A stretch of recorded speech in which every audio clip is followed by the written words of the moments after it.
Nabubuhay ang mga tao sa kanilang mundo kung saan 80% ng mga bata ay nagkakaroon ng espesyal na kakayahan na tinatawag na quirk, pagdating nila sa edad na 4. Dahil dito, lumitaw ang mga mapanganib na kriminal na ginagamit ang kanilang kapangyarihan upang magdulot ng kaguluhan at pinsala. Upang pigilan ang mga ito sa pagwasak sa lipunan, may mga profesional na bayani na nagbabantay at nagtatanggol sa mga tao. Sa ngayon, isang kilalang bayani ang dumating sa lugar kung saan nagwawala ng labis ang isang kontrabida, at agad siyang nakilala ng mga tao at malakas silang nagpalakpakan. Naroon din ang mga pangkat ng pagsagip na nagpapanatili ng ligtas na distansya sa pagitan ng mga mamamayan at ng panganib. Sa gitna ng ingay at kaguluhan, naroon ang batang si Izuku Midoriya, pilit siyang sumisingit sa unahan upang makita ng maayos ang nangyayari. Lalong lumakas ang hiyawan ng humarap si Kamui Woods sa kontrabida upang harapin ito ng diretsahan. May kakayahan siyang mapalago at mapahaba at kontrolin ang mga bahaging kahoy na lumalabas mula sa kanyang katawan. Nais niyang matapos agad ang laban, kaya inihanda niya ang kanyang pinakamalakas na atake, pagpigil bago magsimula, tanikala at bakal na kulungan. Ngunit bago pa niya ito magamit, isang malakas na sipa ang tumama muna sa kalaban. Si Mount Lady, isa pang sikat na bayani, ang nakabawas dito sa harapan mismo ni Kamui Woods at siya pa ang nakakuha ng atensyon ng lahat. Agad na kumuha ng mga larawan at video ang mga tao, dahil mahalagang impormasyon ito para sa mga tagahanga ng mga bayani. Nariyan din si Midoriya, laging nanlalaki ang kanyang mga mata sa tuwing may bagong bayani na dumarating. Maingat niyang itinatala ang lahat ng detalye tungkol sa bawat bayani na nakikita niya, ang kanilang edad, mga hilig, kagustuhan, at maging ang kanilang antas sa listahan ng mga makapangyarihan. Kapag nakakita siya ng bayani, tiyak na may maisusulat siya sa kanyang kwaderno, at nakapuno na siya ng 13 kopya nito. Labis siyang masigasig at labis na mahilig dito. Kapag pinupuri siya ng isang matandang lalaki na nasa paligid, lalo siyang nagiging masaya at nagiging ganado na ipagpatuloy ang kanyang ginagawa. Sa kasamaang palad, hindi gaanong masaya ang buhay ni Midoriya sa paaralan. Ito ang unang araw ng kanilang 3 taon sa high school, at pinag-uusapan nila ang kanilang mga hinaharap na trabaho. Alam na ng guro na halos lahat ng estudyante ay nangarap makapasok sa kurso ng pagiging bayani upang maging profesional na tagapagtanggol balang araw.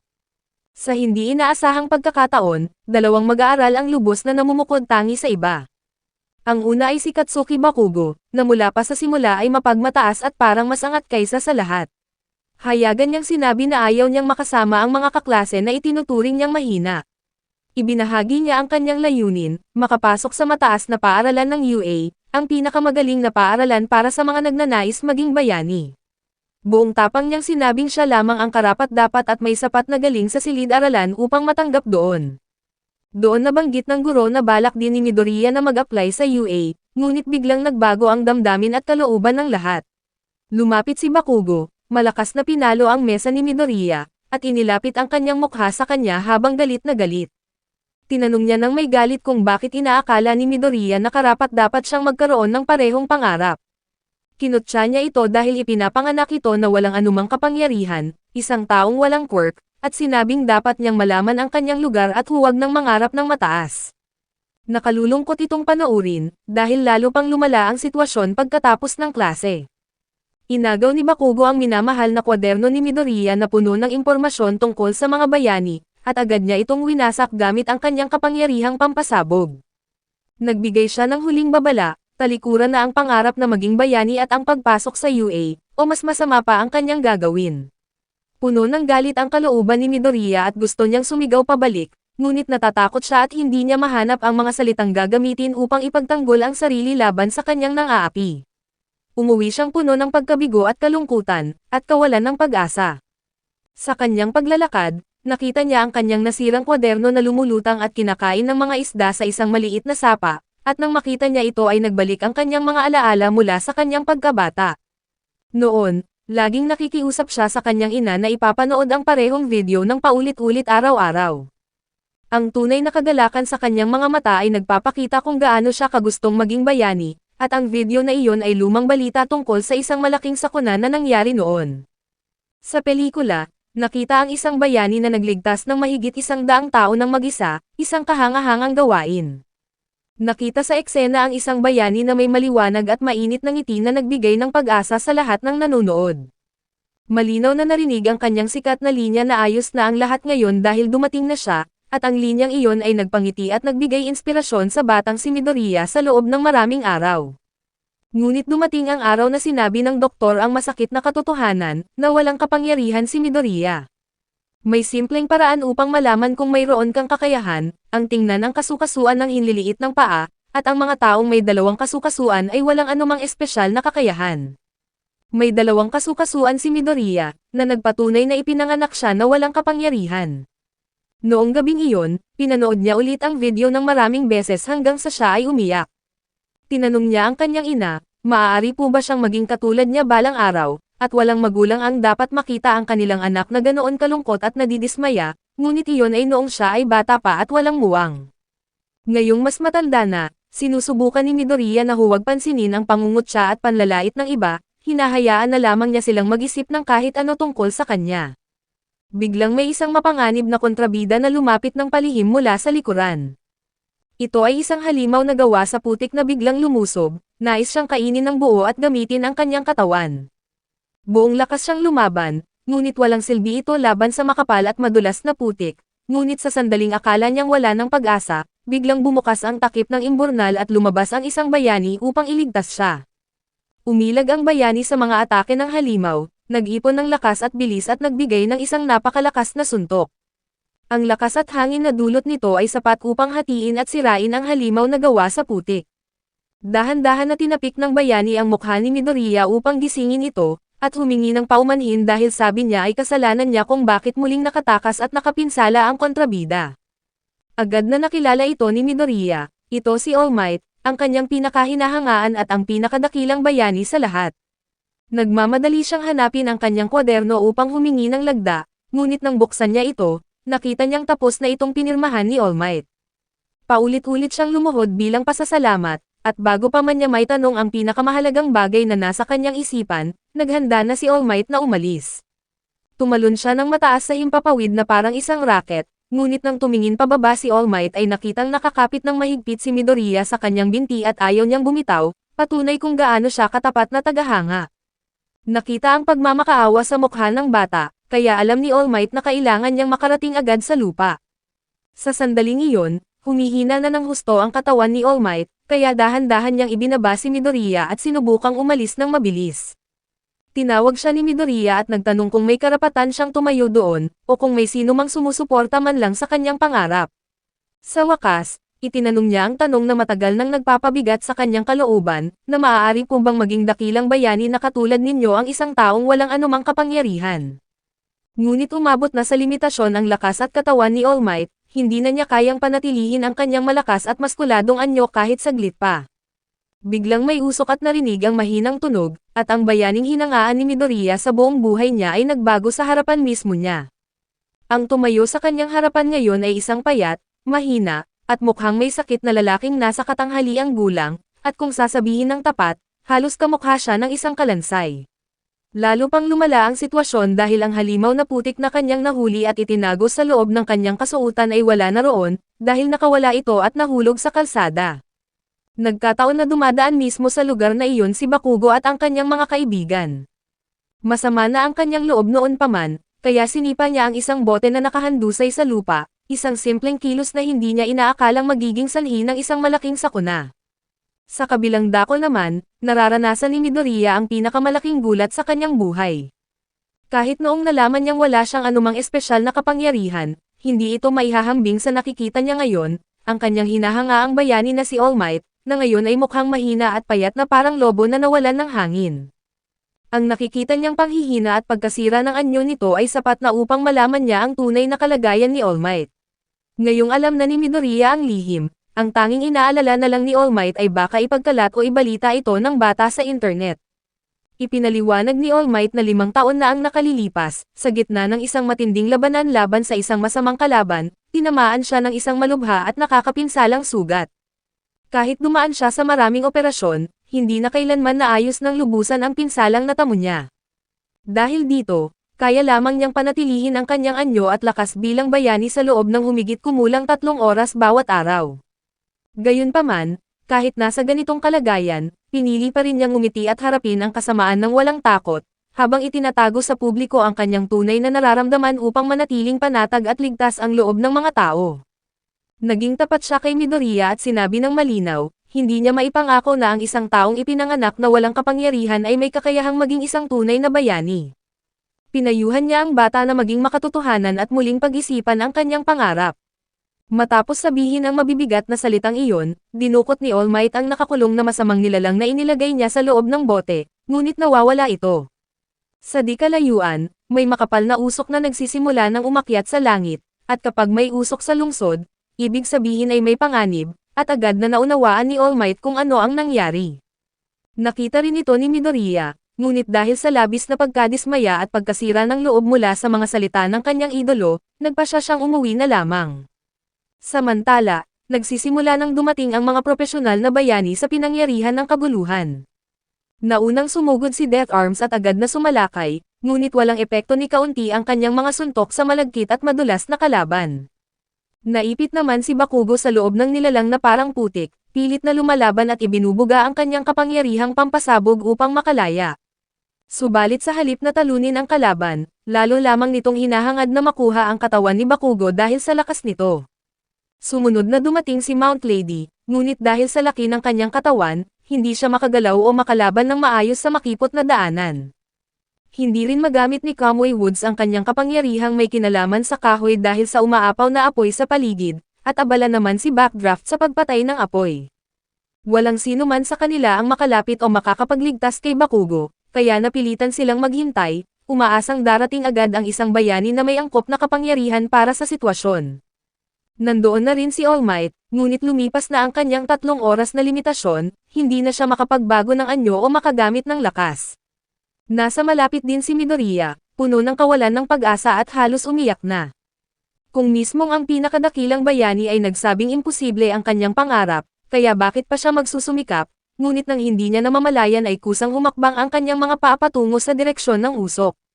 Sumiksik siya sa gitna ng maraming tao upang silipin kung sinong mga bayani ang nakikipaglaban, at gulat na gulat siyang nakita, iyon ang parehong halimaw na nahuli at dinakip na ni All Might noon pa man. Kung nawala ang kalaban dahil nahawakan at nahatak niya ang binti ni All Might, ibig sabihin ay siya ang dahilan ng lahat ng ito. Nakilala rin ng mga tao ang nilalang mula sa mga balita, at marami ang nagtatanong kung nasaan na ba si All Might. Labis na nahihiya at nasasaktan si Midoriya, na nalulunod sa sariling pagkakasala. Pareho silang nakatayo lamang, siya at si All Might, na parang ordinaryong tao at hindi makagalaw dahil sa bigat ng sarili nilang pagkabigo at pagsisisi.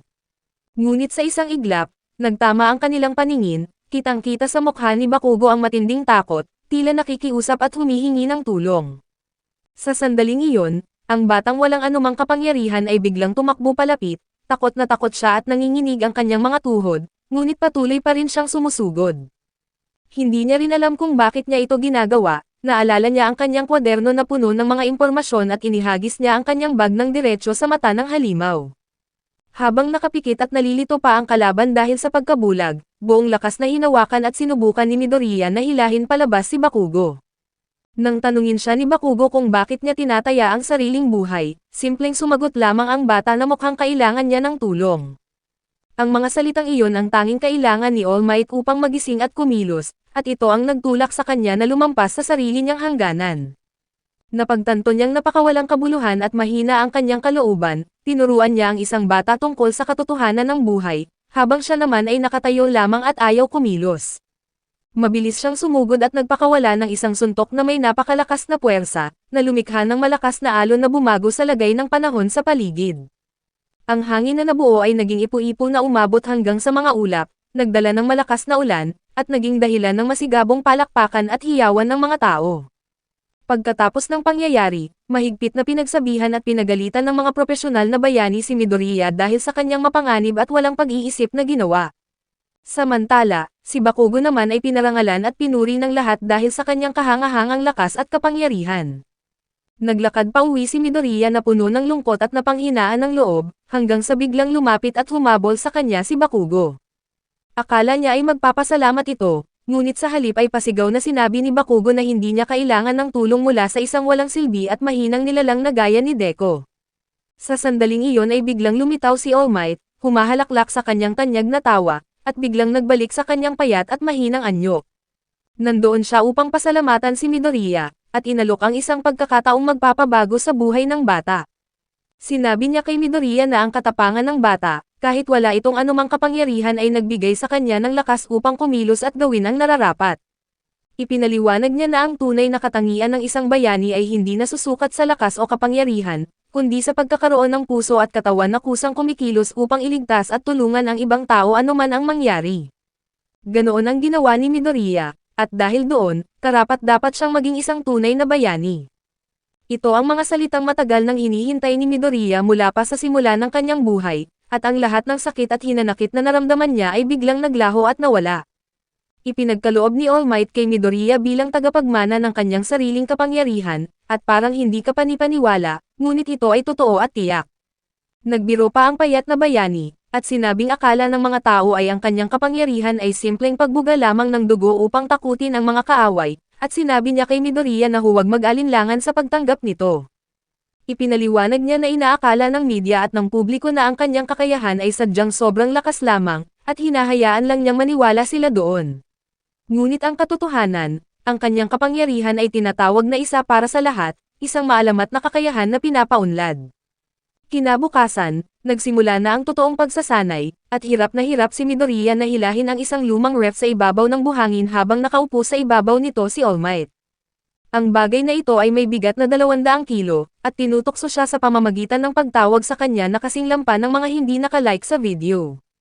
Nakakagalit talaga ito, at nasa tabi sila ng dalampasigang puno ng basura bago pa sumikat ang araw dahil mahina pa ang katawan ni Midoriya para dalhin ang kapangyarihan ng One for All.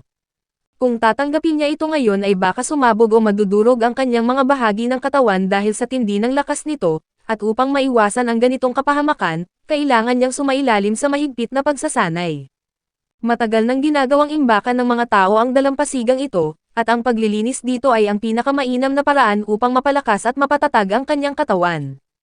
Walang ibang nagmamalasakit sa kalat, kaya inatasan siya ni All Might na linisin ito ng mag-isa, at ito ang unang hakbang niya tungo sa pagiging bayani. Gumawa rin si All Might ng detalyadong programa ng ehersisyo na tinawag na pagpasa ng lakas, kasama ang mahigpit na schedule at ipinag-utos na dieta. May 10 buwan ng matinding paghihirap at pagod na naghihintay kay Midoriya. Araw-araw siyang gumigising ng napakaaga, binubuhat ang mabibigat na basura, at nagsasanay ng buong lakas. Masyado siyang nakatuon sa kanyang layunin kaya't hindi niya namamalayang binibigkas ng malakas ang kanyang gawain habang nasa klase, dahilan upang isipin ng mga kaklase niya na baka napinsala ng nakaraang pag-atake ng kontrabida ang kanyang isipan. Gayunpaman, patuloy pa rin siyang nagsusumikap araw-araw, mula pagsikat hanggang paglubog ng araw, at umulan man o umaraw ay hindi siya tumigil. Lumangoy siya ng malayo, patuloy na binuhat ang mga mabibigat na bagay, at pati na rin ay inaalalayan o binubuhat si All Might na 200 kilo habang nag-aaral, tunay na kahangahangang kakayahang gawin ang maraming bagay ng sabay-sabay. Nang may 3 buwan na lamang bago ang pagsusulit sa UA, bumagsak si Midoriya dahil sa sobrang pagod. Napansin agad ni All Might na naging malupit ang kanyang pagsasanay, ginawa niya ang programa na tugma mismo sa kakayahan ng katawan ng bata, kaya't nagtataka siya kung bakit ganito ang kanyang determinasyon sa kanyang mga ginagawa. Gusto ba lang niyang makapasok sa paaralan o may higit pa siyang layunin, ngunit ang hangarin ni Midoriya ay higit pa sa makapasa, dahil nais niyang maging pinakamahusay. Alam niyang nagsimula siya ng walang anumang likas na kakayahan, kaya determinado siyang magtrabaho ng 2 beses na mas mahirap kaysa sa iba upang makahabol. Ang pangarap niya ay maging isang maalamat at dakilang bayani, katulad mismo ni All Might. Ang kanyang matibay na pasya ay lumampas pa sa inaasahan ni All Might, kaya binago at inayos ng bayani ang programa upang umakma sa lumalakas niyang katawan. Sa umaga ng pagsusulit, tumayo si Midoriya sa ibabaw ng mga natitipong basura sa dalampasigan na ngayon ay malinis at walang dumi, at sumigaw ng matindi dahil sa tagumpay. Natapos na niya ang 10 buwan ng mahirap na gawain, hindi lang ito basta malinis, kundi ganap na walang bahid ng dumi, at pinuri siya ni All Might at idineklara na karapat-dapat siyang tumanggap ng kanyang kapangyarihan. Nagbigay ito ng isang emosyonal at nakaka-inspire na talumpati, ngunit nagtapos ito sa isang nakakatuwang kahilingan, binunot niya ang isang hibla ng kanyang buhok at sinabing kainin ito ni Midoriya. Ito pala ang paraan kung paano ibigay ang kapangyarihan at ang katangian ng One for All, at hindi nagtagal ay dumating na si Midoriya sa UA para sa pagsusulit. Nakita niya si Bakugo, na gaya ng dati ay masungit at marahas, at agad siyang nagbanta na papatayin siya. Sinubukan siyang huwag pansinin ni Midoriya at lumayo, ngunit nadapa siya sa sarili niyang mga paa, at sa kabutihang palad, isang mabait na babae ang gumamit ng kanyang kapangyarihan upang pigilan ang kanyang pagbagsak. May taong nakipag-usap at tumulong sa kanya, na tiyak na ipagmamalaki siya ng kanyang ina. Ang praktikal na bahagi ng pagsusulit ay isinasagawa bilang pagkukunwaring labanan sa isang lungsod na ginawang pagsasanay, at upang maging patas, hinati-hati ang mga aplikante sa iba't ibang lugar. Nakakalat sa paligid ang tatlong uri ng robot na kumakatawan sa mga kontrabida, at bawat isa ay may kaukulang puntos ayon sa lakas nito. Makakakuha lamang sila ng puntos kapag natalo nila ang mga ito, ngunit ang pananakit sa ibang estudyante ay dahilan ng agarang pagtanggal sa pagsusulit. Isang seryoso at matalas na estudyanteng may salamin ang nagtaas ng kamay at itinuro ang isang mali, nakalagay sa papel ang 4 na uri ng robot, ngunit 3 lang ang binanggit ng tagapangasiwa. Hayagan niyang kinwestiyon ang pamantayan ng paaralan, at sinabing narito sila upang baguhin at itaas ang antas ng pagiging bayani. Pagkatapos ay humarap siya kay Midoriya at pinagsabihan ito dahil sa walang tigil na pagbubulong-bulong, na sinasabing nakakagambala ito. Masyado siyang mahigpit at matalino, at kahit hindi pa nagsisimula ang pagsusulit, ayon sa kanya, ang ika-4 na robot ay isang hadlang na walang halaga ngunit napakalakas, mas mabuting iwasan na lang ito maliban na lang kung nais nilang mapahamak. Sa wakas ay nagsimula na ang pagsusulit, nakatayo si Midoriya sa panimulang linya na nanginginig sa kaba, at naghahanap ng kahit sinong pamilyar o mabait na mukha upang kumalma. Nakita niya ang babaeng tumulong sa kanya at lumapit upang magpasalamat, ngunit muling hinarangan siya ng estudyanteng may salamin, sinabi nito na ginagambala niya ang babae at dapat ay nakatuon siya sa gawain. Dahil doon ay napatingin sa kanila ang lahat ng nasa paligid, at nagsimula silang ngumiti dahil itinuturing nila na si Midoriya ang pinakamahina sa lahat. Ipinahayag ni Present Mike na nagsimula na ang pagsusulit, at sabay-sabay na tumakbo ang mga estudyante. Binalaan na noon ni All Might si Midoriya na mararamdaman niya ang kapangyarihan ng One for All na gumising sa kanyang katawan, ngunit magdudulot din ito ng matinding bigat at puwersa sa kanyang katawan, kaya kailangan niyang maging handa. Sa gitna ng kaguluhan sa isang lungsod, nakaharap na rin sa wakas ni Midoriya ang isang robot na nagkakahalaga ng 1 puntos, ngunit sa sobrang takot ay nanigas at hindi makagalaw ang kanyang buong katawan. Hindi sinasadya na naging pain siya para sa isa pang kalahok, na gumamit ng kapangyarihang parang laser mula sa katawan upang sirain ang robot at makuha ang puntos. Ngayon ay may 6 na minuto na lang ang natitira, at nagsimula ng mataranta si Midoriya. Nagmamadali siyang maghanap at tumalo ng mga robot para makakuha ng puntos, ngunit nakita niya na sabay na tinalo ng mabait na babae ang 3 robot, napakahusay niya at mayroong 28 na puntos. Ang estudyanteng may salamin ay nakakuha na ng 45, at ang lahat ay mabilis na nakapag-ipon ng puntos, habang si Midoriya ay wala pa rin. Sa silid ng mga tagasuri, mahigpit nilang inoobserbahan ang bawat kalahok, hindi lang sa dami ng puntos, kundi para makita kung sino ang may tunay na katangian ng isang bayani. Napakahusay ng mga aplikante ngayong taon, ngunit ang tunay na pagsubok ay malapit nang magsimula. Biglang inilabas ang ika-4 na robot, isang dambuhalang makina na walang halagang puntos. Ito ay sadyang ginawa lamang upang makagulo, at gaya ng babala, tanging hangal lang ang susubok na labanan ito. Ngayon ay kumalat ang takot, at nagsimulang tumakbo palayo ang lahat at sumama na rin si Midoriya, at sinasabi sa sarili na kailangan niya ng kahit 10 puntos sa huling 2 minuto upang hindi niya mabigo si All Might. Sa sandaling iyon, nakarinig siya ng mahinang sigaw ng tulong, lumingon siya at nakita ang mabait na babae na naipit at nakabaon sa ilalim ng mabibigat na durog na bagay. Nang hindi na nagdalawang isip, humarap siya at tumakbo ng mabilis patungo sa dambuhalang robot. Sa sandaling iyon, ang buong lakas ng One for All ay dumaloy sa kanyang katawan, nagbigay sa kanya ng pambihirang lakas at nagawa niyang tumalon ng napakataas. Naalala niya ang payo ni All Might, patigasin ang bawat kalamnan at ibuhos ang lahat ng lakas sa isang solidong suntok. Mula sa malayo ay nakatingin si All Might, punong-puno ng pagmamalaki, ngunit may 1 minuto na lamang ang natitira, at si Midoriya ay mabilis na bumabagsak pababa. Ang kanyang kanang braso at parehong binti ay tuluyang nabali dahil sa lakas ng sarili niyang kapangyarihan, at ito ang magiging resulta kapag ginamit niya ang kakayahang hindi pa kayang dalhin ng kanyang katawan. Bumubulusok siya pababa, at natitira na lamang ang isa niyang braso na maaari niyang gamitin upang mapabagal ang kanyang pagbagsak. Kailangan niyang gawin ito sa tamang panahon, kung hindi ay matatamaan siya ng matindi. Sa huling sandali, nahuli siya ng babaeng niligtas niya bago pa siya tumama sa semento, ngunit dahil sa bigat ng ginawa ay nakaramdam ito ng matinding pagkahapo at pagkahilo. Sinubukan ni Midoriya na gumapang pasulong, buong pagsisikap na makakuha kahit isang puntos bago matapos ang oras, ngunit natapos na ang pagsusulit bago pa man niya ito magawa. Nagtipon ang ibang mga estudyante at pinag-uusapan ang tungkol sa nakakatakot na kapangyarihang nakita nila. Ang iba ay humahanga, ang iba naman ay naguguluhan, at may ilan na nag-aakala na nagpapakita lamang siya ng galing. Tanging ang lalaking may salamin sa mata na si Ida lamang ang nakakaalam ng katotohanan, na hindi kumilos si Midoriya upang makakuha ng puntos. Ginawa niya iyon upang iligtas lamang ang dalaga na si Uraka, at ang kaligtasan nito ang pinakamahalaga para sa kanya, at hindi nagtagal ay dumating si Recovery Girl, isang iginagalang na tao sa UA. Hinalikan niya ng bahagya si Midoriya upang buhayin ang kanyang kapangyarihang nakagagamot, na nagpapabilis ng likas na paggaling ng katawan, at ito ang dahilan kung bakit nakakaligtas ang mga mag-aaral sa mga mapanganib na pagsusulit. Makalipas ang isang linggo, malungkot at walang gana si Midoriya dahil naniniwala siyang nabigo siya. Maayos naman ang nakuha niyang marka sa nakasulat na bahagi, ngunit dahil wala siyang nakuha na puntos sa praktikal, inaakala niyang tinanggihan na siya. Pakiramdam niya ay walang pag-asa, at lalo pa siyang nawawalan ng loob dahil wala siyang natatanggap na anumang balita mula kay All Might, ngunit biglang pumasok ang kanyang ina, bitbit ang isang opisyal na sulat mula sa UA. Dahil sa matinding kaba, nagkulong muna si Midoriya sa kanyang silid bago niya binuksan ang mensahe. Biglang lumitaw ang isang imahe ni All Might, na labis na nagpapagulat sa kanya, at ipinaliwanag ni All Might na siya ay opisyal ng guro sa UA. Nagsimula siyang makipagkwentuhan sa kanyang tinuturuan, ngunit pinaalalahanan siya ng isang tao sa gilid na huwag nang pahabain ang kanyang sasabihin. Sinabi na niya agad ang resulta, kung pagbabasihan lamang ang puntos mula sa pakikipaglaban ay talagang nabigo si Midoriya, ngunit may isang mahalagang bagay na hindi napansin ng lahat. Ipinakita ni All Might ang isang recording kung saan nakausap ng mga guro si Uraka.